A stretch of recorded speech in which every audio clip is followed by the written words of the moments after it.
She wasn't invited, my daughter-in-law mocked, but it was my party. I spent my entire life building that banquet hall, and they treated me like I was a stranger. I was barred at the door, humiliated in front of everyone, not even allowed to enter. But all it took was one phone call for the lights to go out and everyone to remember who really runs the place. If this story interests you, don't forget to subscribe to our channel and tell us what city you're watching from. Let's continue. I promise this will be the best story you'll ever hear in your life. Ellen woke up as she had for 30 years before sunrise. At 58, her firm steps echoed through the hallway of the small house attached to the banquet hall, each sound as familiar as a morning prayer. The smell of fresh coffee mixed with the scent of wax that had permeated her hands since she began working as a cleaner decades ago. Through the kitchen window, she could see the result of her entire life's work. Hope's banquet hall, with its tiny, cream-colored walls and large windows that captured the day's first light. 25 years had passed since she transformed that abandoned warehouse into the city's main celebration venue. 25 years of sweat, sacrifices, and a faith many called stubbornness. On that Saturday morning, the hall would host Julie Sanders' 15th birthday party, daughter of Dr. Mitchell. Ellen smiled, remembering when the doctor himself had turned 15 in that very space, at a time when the walls still showed moisture stains she insisted on painting over. Now, his daughter would celebrate in the same place, but completely transformed. Ryan appeared in the kitchen, his hair disheveled, and wearing the smile he'd inherited from his father. At 32, her son still had the habit of spending Saturday mornings with her, checking every detail before events. It was a tradition that began when he was 7 and helped her stack chairs that seemed enormous for his skinny little arms. "Good. Morning, Mom. Coffee's delicious as always," he said, stealing a sip from her cup before getting his own. "You need to eat a proper breakfast, son."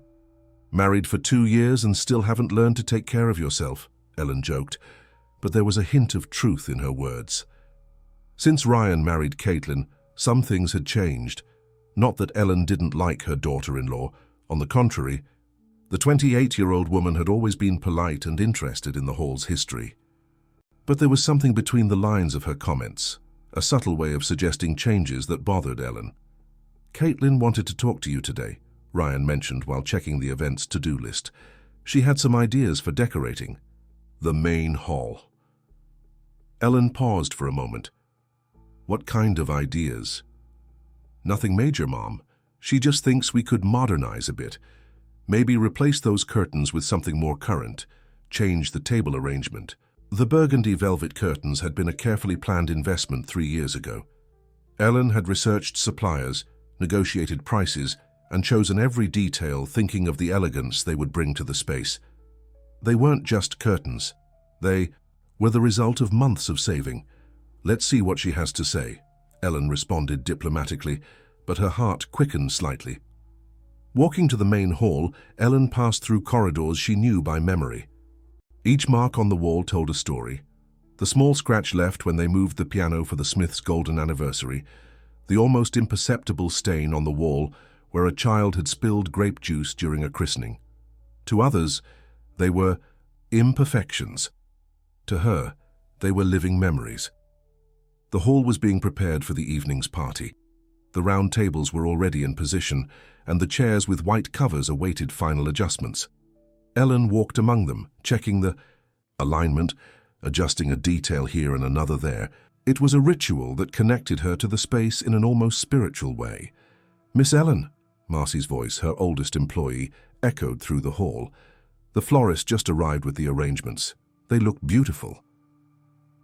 Marcy had worked with Ellen for 15 years. She started as a general helper and now coordinated all the decoration. She knew the regular clients' tastes and exactly how Ellen liked each detail to be executed. While supervising the placement of the arrangements, Ellen heard the sound of high heels on the wooden floor. Caitlin was approaching, impeccably dressed, even on a Saturday morning carrying a leather folder. "Good morning, Ellen," she greeted with her perfect smile. "So glad to find you here. I was eager to show you some ideas I prepared." Caitlin opened the folder and pulled out several pages with colorful printouts. They were images of modern halls with minimalist decoration and neutral colors, all very different from the classic style Ellen had cultivated over the years. "Look at these amazing venues," Caitlin began, pointing to the photos. "Clean lines, contemporary colors. I can just imagine how beautiful our hall would look like this." Our hall. The phrase echoed in Ellen's mind. When had Caitlin started using that term? "They are beautiful spaces indeed," Ellen agreed diplomatically. "But our clients like the style we offer. We have an established identity." Of course," Caitlin quickly agreed. "I'm not suggesting a radical change, just some adjustments to attract a younger, more modern crowd. Ryan agrees with me." Ellen looked at her son, who was organizing chairs on the other side of the hall. He didn't seem to have heard the conversation, focused on his tasks. "Ellen," Caitlin continued, lowering her voice slightly, "can I speak frankly? I work in marketing, I understand trends. The event sector is highly competitive. If we don't update, we might lose market share." The observation touched a sensitive point. Ellen knew that new venues had emerged in the city in recent years, some truly more modern, with sophisticated decoration and cutting-edge equipment. But Hope's Banquet Hall had something they didn't have: history. "I'll think about your suggestions," Ellen replied. "For now, let's focus on today's party." Caitlin smiled, but Ellen caught a brief flash of frustration in her eyes. "Of course. Anything you need, you can count on me. I love helping out here at the hall." Helping, another word that echoed strangely. In recent months, Caitlin had really started to help more. She spoke directly with suppliers, gave suggestions to employees, even modified small details at events without consulting Ellen. Always with good intentions, of course. The morning advanced with intense preparations. Ellen coordinated every detail: the DJ's arrival, the buffet setup, the table decoration. It was a process she mastered with expertise, the fruit of years of experience and dedication. During lunch, Ryan joined her in the small kitchen of the house.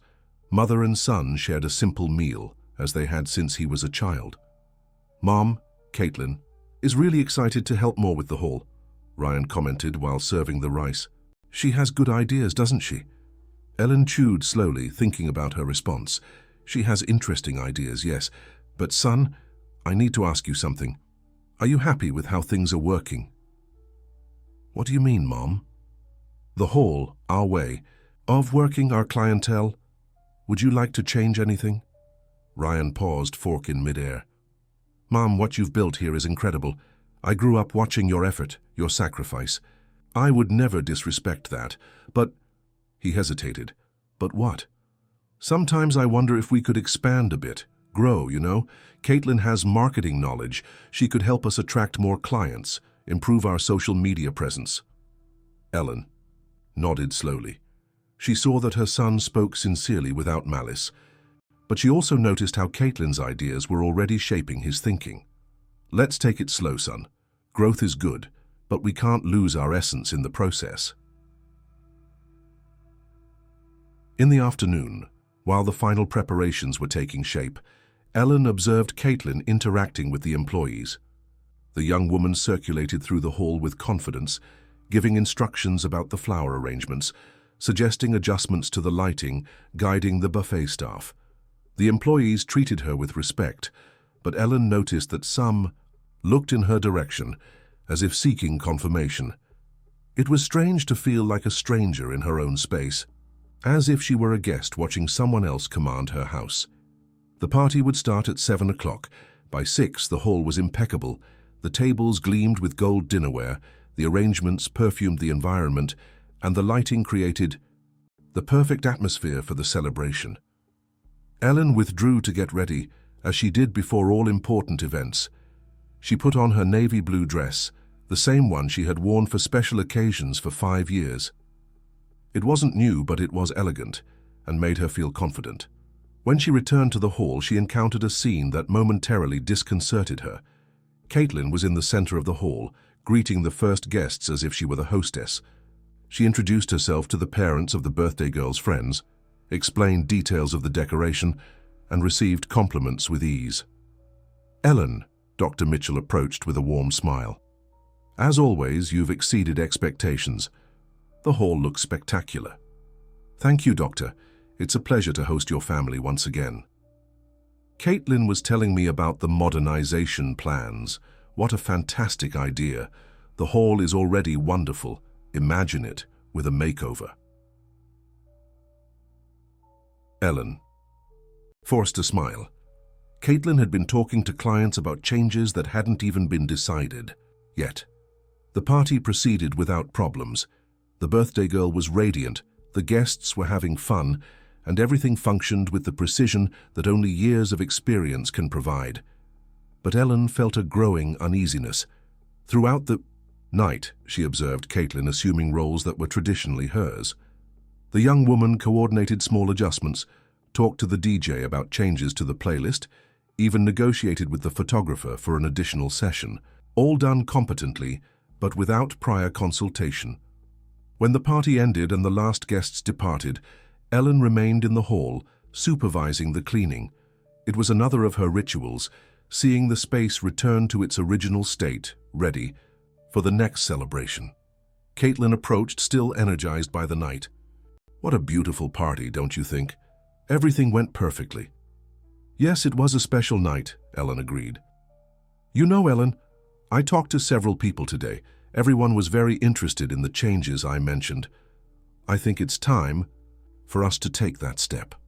Ellen faced her. Caitlin, I need to be clear with you. Any change to the hall will be decided by me. This place has a history, an identity built over many years. The young woman blinked, apparently surprised by the firmness in her tone. Of course, Ellen, I just want to help. I know, but helping means collaborating, not making decisions. A tense silence settled between them. Caitlin nodded slowly, but Ellen could see that the conversation wouldn't end there. When she finally locked the doors of the hall that night, Ellen felt that something fundamental had changed. The space was still hers, but for the first time in 25 years, she had needed to defend that ownership. Looking at the building she had built with her own hands, Ellen made a decision. She would not allow anyone, no matter how good their intentions, to mischaracterize what had taken a lifetime to build. The following weeks passed in an atmosphere of silent tension. Ellen maintained her usual routine, but noticed subtle changes in the work environment. Caitlin continued to appear at the hall frequently, always with new suggestions, always willing to collaborate. On Monday, after Julie's party, Ellen arrived at the hall and found Marcy reorganizing the decoration storage. Good morning, Marcy. Why are you moving everything around? Marcy paused, clearly uncomfortable. Ellen, Caitlin came by yesterday and suggested a new organization. She said it would be more efficient. Ellen felt her blood quicken. She was here on Sunday? Yes, ma'am. She came with Ryan to pick up some things and ended up staying. She gave several ideas to improve the space. It was Sunday. Ellen always spent Sundays resting, trusting that the hall would remain closed. The idea of Caitlin freely circulating through the space without her presence deeply bothered her. Marcy, from now on, any change in organization needs to go through me first, okay? Of course, Ellen. Sorry, I didn't think it would be a problem. Ellen didn't blame Marcy. The employee had always been loyal and dedicated, but it was clear that Caitlin was beginning to exert an influence that transcended family boundaries.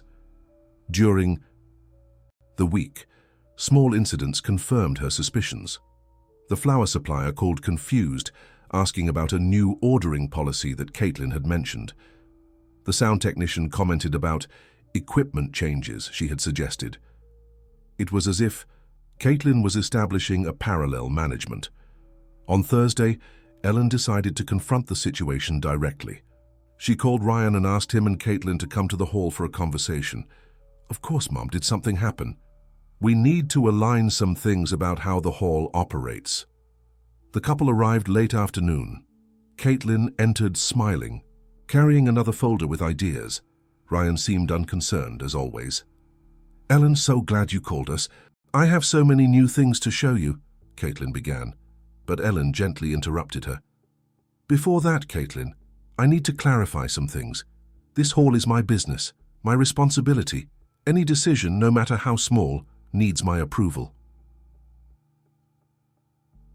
Caitlin. Blinked, disarmed by the frankness. Of course, Ellen, I never meant to. I know your intentions are good, Ellen continued, but there have been misunderstandings with suppliers, changes to staff routines, alterations to the space organization. This needs to stop. Ryan looked between the two women, clearly uncomfortable.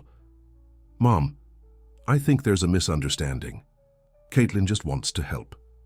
And I appreciate the willingness, Ellen responded firmly, but help doesn't mean assuming responsibilities that weren't delegated.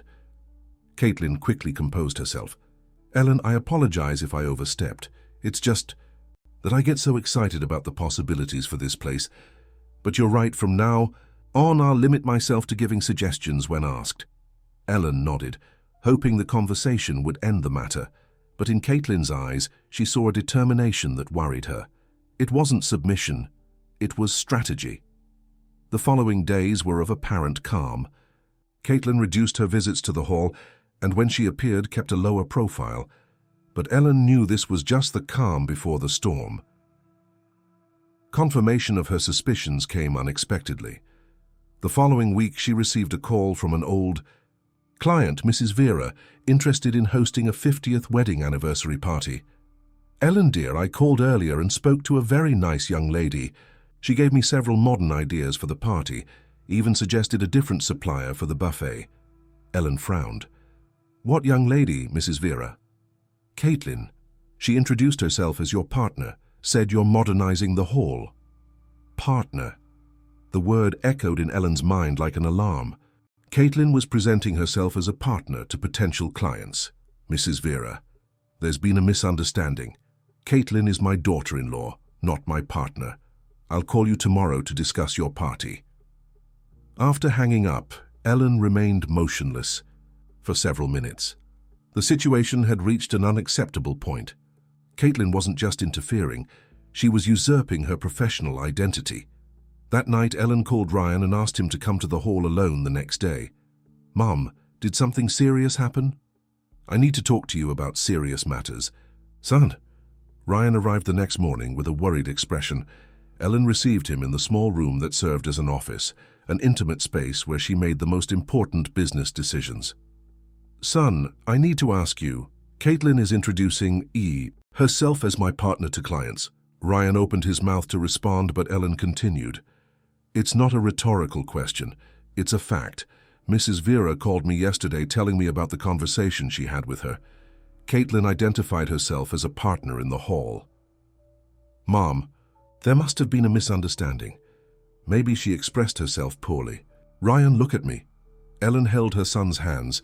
I built this place with sacrifice, dedication, and lots of hard work. Every brick, every piece of furniture, every client was earned with my sweat.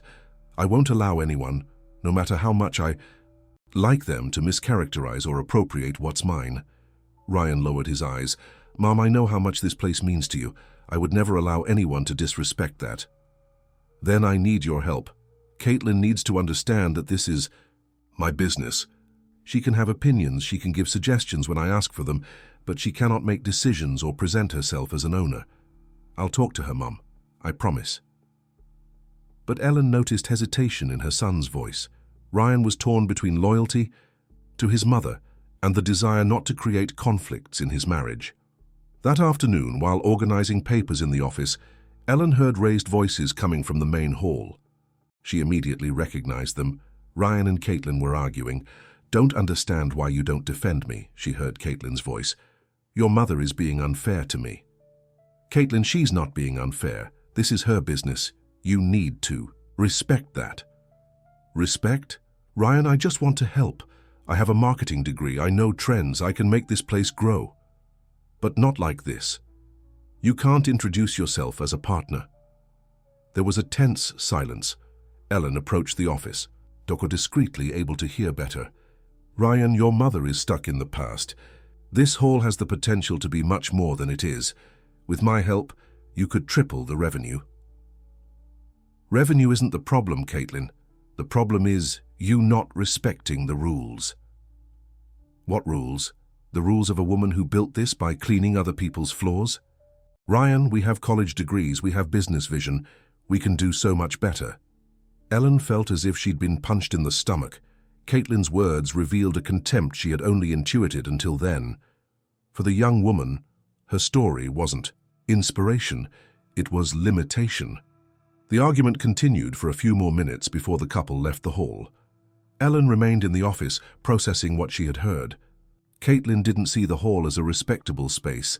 She saw it as a project to be reformulated according to her vision. That night, Ellen made a difficult decision.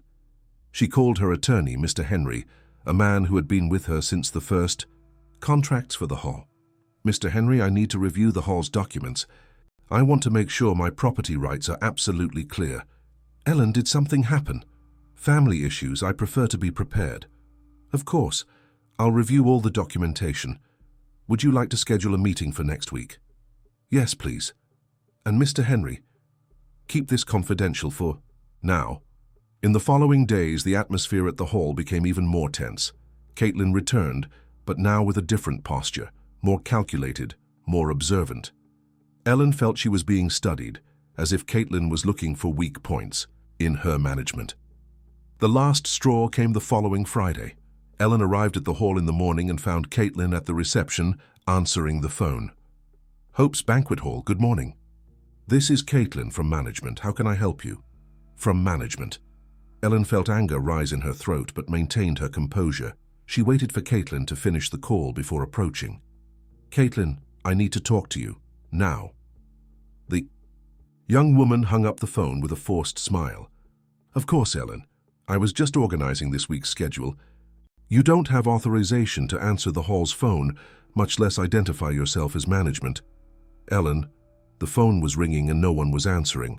I thought—" "You thought wrong." Ellen kept her tone firm, but controlled. "This behavior needs to stop immediately." Caitlin stared at her for a moment, and Ellen saw that the mask of cordiality was finally falling. "Ellen, with all due respect, I think we're missing opportunities because of this rigidity." "Opportunities?" "Yes, this hall could be much more than it is, but for that it needs more modern, more professional management." Ellen felt that the moment for the final confrontation had arrived. "Caitlin, are you suggesting that my management isn't professional?" "That's not it. It's just that—" Caitlin hesitated, as if carefully choosing her words. "Ellen, you've built something admirable here. But managing a business nowadays requires knowledge that perhaps you don't have." The veiled insult was like a slap. Ellen had managed that business for 25 years, surviving economic crises, market changes, and dozens of challenges, and now a 28-year-old woman was insinuating that she wasn't competent. "Caitlin," Ellen said with a calmness that surprised even herself, "I think you'd better go home. And I suggest you think carefully about what you just said." Caitlin picked up her purse, but before leaving, turned one last time. "Ellen, I really want to help, but if you won't accept changes, other people might take the initiative." The veiled threat hung in the air like a storm cloud. Ellen watched Caitlin leave, knowing that war had been officially declared. That afternoon, she called Mr. Henry again. "Mr. Henry, it needs to be tomorrow. The situation is more urgent than I thought." Saturday dawned cloudy, as if the sky itself reflected the tension hanging over Hope's Banquet Hall. Ellen woke with a weight in her chest that she hadn't felt since the early years of struggle, when each bill was a battle and each client a victory won through hard work. The meeting with Mr. Henry proceeded quickly. The documents were in order, the property was indisputably hers, but the attorney made an important warning. "Ellen, you need to formalize the roles of each person who works here.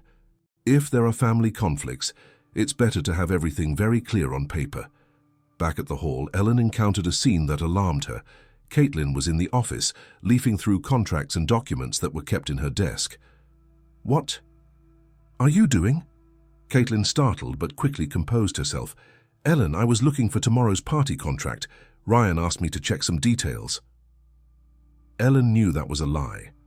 The party contract was in the specific folder, not among the personal documents Caitlin was handling. "The contracts are in the blue folder, not in my personal desk." Caitlin smiled awkwardly. Of course, sorry, I was a bit lost. But Ellen saw when the young woman quickly put something in her purse before standing up. She couldn't identify what it was, but the suspicion that Caitlin was copying confidential information settled in her mind. That afternoon, Ellen received a call that confirmed her worst fears. "Ellen, this is Mike from Flowers & Co. I called to confirm the cancellation of our contract." "Cancellation? Mike, I don't understand. I didn't cancel any contract." "But Caitlin called me yesterday saying you were changing suppliers. She even gave me the name of the new company you're going to use." Ellen felt the floor collapse beneath her feet. "Mike, there's been a terrible misunderstanding. Caitlin doesn't have authorization to cancel anything. Our contract is still valid." After clarifying the situation, Ellen sat in the office chair with trembling hands. Caitlin wasn't just interfering, she was actively sabotaging her business, the FI. Phone rang again. It was Sandra from the buffet company that had served the hall for 10 years. "Ellen, dear, I need to clarify a situation. Caitlin approached me offering a new partnership format. She said you're restructuring your suppliers." "Sandra, there is no restructuring. Caitlin doesn't represent the hall." "How strange. She spoke with such authority. She even mentioned that the hall was changing management." Changing management. The words echoed in Ellen's mind like alarm sirens. Caitlin was spreading information that there would be a transition in the hall's leadership. Ellen immediately called Ryan.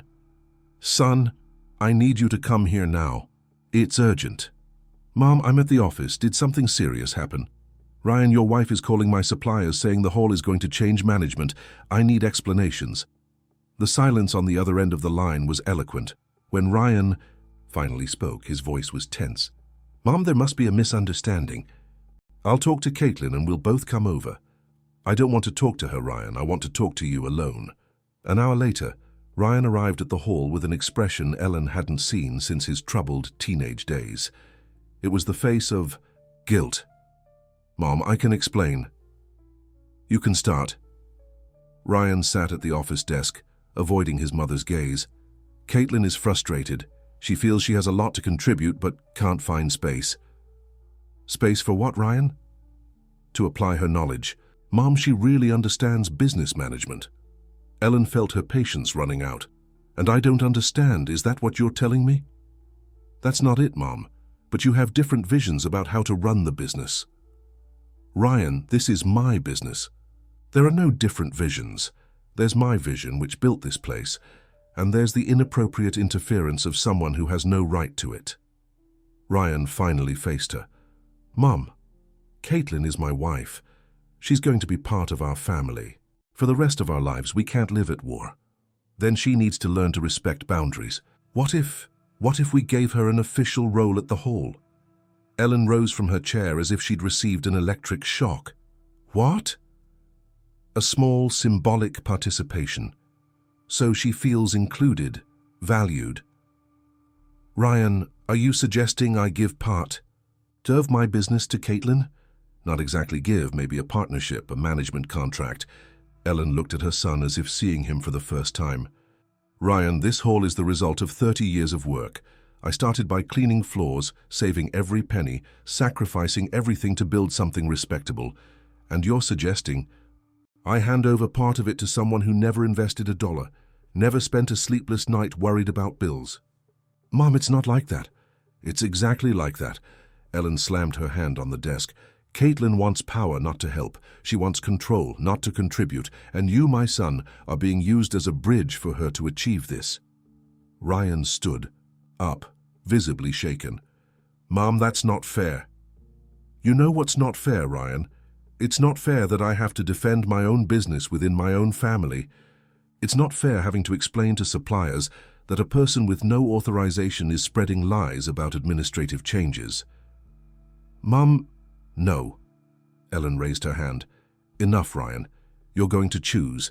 Either you're on my side in this situation or you're on her side. There's no middle ground." Ryan remained silent for a long moment. When he spoke, his voice was laden with emotion. "Mom, I love you. I admire everything you've built, but I also love my wife. I can't choose between you." "Then you've already chosen, Ryan left the hall without another word, leaving Ellen alone with the weight of the approaching decision. That night, Ellen couldn't sleep. She walked around the house, reviewing conversations, analyzing signs she might have ignored. At 3 in the morning, she went to the kitchen window and stood watching the hall under the streetlights. There stood the result of her entire life. Each brick represented a sacrifice. Each window was an achievement. Each piece of furniture told a story of determination. And now, for the first time, she felt she could lose everything. On Monday, Ellen arrived at the hall determined to regain complete control of the situation. She spoke with all employees, making it clear that only she had the authority to make decisions. She personally called each supplier, clarifying that there would be no changes in management. That's when she received the call that would change everything. "Ellen, this is Patricia from the Miller family.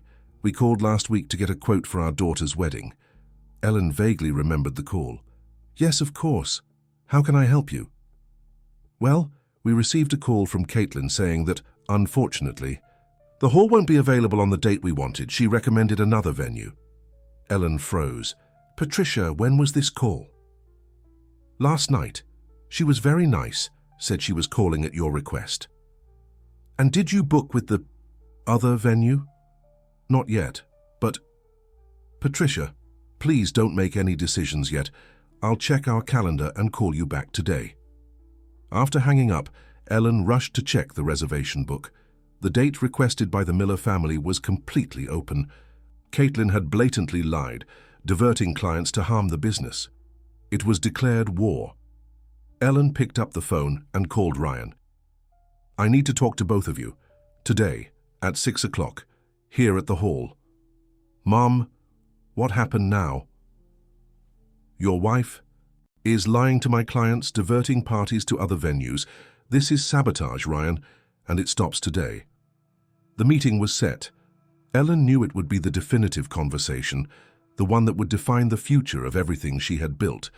There was no more room for half measures or diplomacy. It was time to fight for what was hers. At 6 o'clock sharp, Ryan and Caitlin arrived at the hall. Ellen awaited them at the reception, seated in the chair she had occupied in thousands of client meetings over the years. But this time she was defending something much greater than an event. She was defending her dignity. Caitlin entered with her chin raised, a defiant posture Ellen hadn't seen before. Ryan seemed tense, like someone who knew he was at the center of an inevitable storm. "Caitlin," Ellen began without preamble, "I need you to explain why you called the Miller family, canceling a party they wanted to have here." The young woman didn't hesitate in her response. "Ellen, I thought it would be better for everyone. The hall was overbooked on that date." "The hall was free. I checked." Caitlin shrugged. "There must have been confusion in the schedule." Ellen rose slowly. "There was no confusion. You deliberately lied to divert clients from my business." "That's a very serious accusation," Caitlin retorted, but her voice trembled slightly. "It's a statement of facts." Ellen kept her tone firm. "Just as it's a fact that you present yourself as my partner to clients, that you give orders to my employees, that you go through my personal documents." Ryan tried to intervene. "Mom, maybe we can talk calmly." "No, Ryan." Ellen raised her hand. "It's time for the truth. Caitlin, you want this hall. You don't want to help. You don't want to collaborate. You want to control." Caitlin finally lost her composure. "And why shouldn't I want it? Ellen, you've built something admirable, but you don't know how to manage a modern business. You're losing clients, losing opportunities, losing money." "Losing to whom? To you?" "To the competition," Caitlin shouted. "The new venues in town are growing while this one has stagnated. You're too stubborn to accept changes." Ellen felt anger explode in her chest, but kept her voice controlled. "And what's your solution, Caitlin? For me to step away from my own business?" "The solution is to professionalize the management. Bring in people who understand today's market." "People like you?" "Why not? I have education. I have business vision. I have the energy to make this place grow." Ryan looked between the two women, clearly lost. "Why can't you work together?" Because she doesn't want to work with me, Ellen answered. She wants to work in my place. Caitlin crossed her arms. Ellen, I'll be direct. You have two options. Accept a partnership with me, giving me autonomy to modernize this business, or you'll see your clients migrate to better prepared competitors. The veiled threat was the last straw. Ellen walked to the wall where the first photos of the hall were framed, images that documented its transformation from abandoned warehouse to celebration space. Caitlin, do you see these photos? This wall without plaster, these broken chairs, this cracked floor. That's how it was when I bought this place. Everyone said I was crazy, that a widowed woman with no education would never transform this into something prosperous. Ellen turned to face her daughter-in-law. But I did it, alone, with work, dedication, and a lot of sacrifice. And you think you're going to come here and take control of all this based on what right? On the right of someone who can do better. Better? Ellen gave a bitter laugh. You think sabotaging my suppliers, lying to my clients, and disrespecting my employees is doing better? Caitlin hesitated for the first time. I was trying to show that you were trying to destroy me to take my place. Ellen stepped closer. But you forgot one important detail. What? Ellen walked to the reception desk and picked up an envelope. This hall is in my name. Everything here is mine. The building, the furniture, the equipment, the contracts, the clients. Everything. She extended the envelope to Caitlin. And if you continue interfering in my business, I will take appropriate legal measures. Caitlin opened the envelope and found a legal notice. Her eyes widened. You're suing me? I'm protecting myself, and protecting everything I've built. Ryan finally exploded. Mom, this is absurd. You can't sue my wife. I can and I will, if she doesn't stop these interferences. Caitlin quickly composed herself, but Ellen saw fear in her eyes. Ellen, I think we're exaggerating. We can resolve this in a civilized manner. We can, yes, with one very simple condition. You stay away from my business. What do you mean? You don't set foot in here without my express authorization. You don't talk to my suppliers anymore. You don't answer my phone. You don't present yourself as a partner, manager, or anything else related to the hall. The silence that followed was deafening. Caitlin looked at Ryan, expecting him to defend her, but the young man was visibly shaken by the discovery of the sabotage. And if I don't agree? Caitlin asked with defiance in her voice. Ellen walked to the hall's main door and opened it. Then you'll discover what a woman who built all this alone is capable of when she needs to defend what's hers. Caitlin left without a word, but the look she gave Ellen was loaded with hatred. Ryan remained for a few moments, clearly torn between following his wife and staying with his mother. Son, Ellen said softly, you will always be welcome here. This place is yours too. But I won't accept disrespect anymore. Ryan nodded slowly and headed for the door. Before leaving, he turned, one last time. Mom, I didn't know about the calls to clients. If I had known. I know, son, you have a good heart. But you need to learn to see people as they really are, not as we'd like them to be. After being left alone, Ellen locked the hall door and walked slowly through the space she had defended, so vigorously. Each table, each chair, each decorative detail told the story of her life, and for the first time in months, she felt she could breathe freely in her own space. The phone rang. It was Mrs. Vera, the anniversary client. Ellen, dear, I need to tell you something strange. Caitlin called me offering a discount if I cancelled the party at your hall and had it somewhere else. Ellen closed her eyes, feeling a mixture of sadness and relief. The truth was coming to light. Mrs. Vera, thank you so much for telling me. Our party is still scheduled as normal. Of course, dear, I would never cancel. You know how much I trust your work. In the following days, similar calls arrived. Caitlin had systematically tried to dismantle the hall's clientele, but the loyalty built over 25 years of honest work proved stronger than her maneuvers. Ryan appeared at the end of the week, alone. Mom, I came to apologize. I talked to Caitlin, and she admitted everything. The calls to clients, the conversations with suppliers, everything. Ellen served coffee to her son, as they did on Saturday mornings before the storm began. And now, son? Now she's going to look for another project to focus on, maybe open her own event planning company. Ellen nodded. It was a dignified solution for everyone. And us, Mom? Can we get back to normal? Ellen held her son's hand. Ryan, you will always be my partner in this business. But with one difference, now we know where the boundaries are. What boundaries?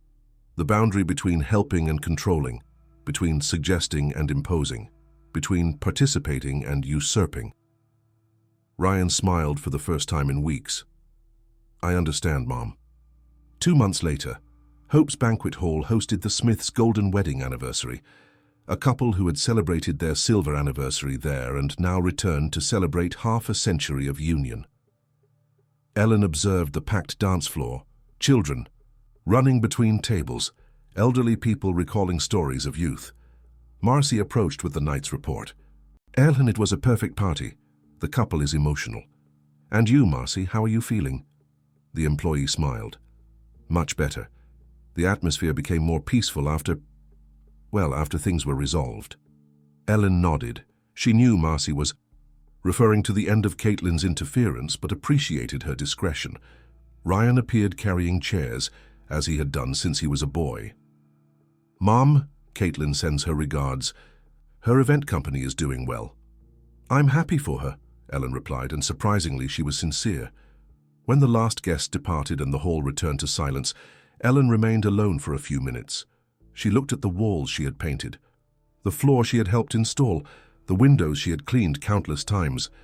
Everything was still hers, not because she had sued someone or won a war, but because she had fought with dignity for what she had built with love. The reception phone rang. It was a new client, interested in holding her son's christening.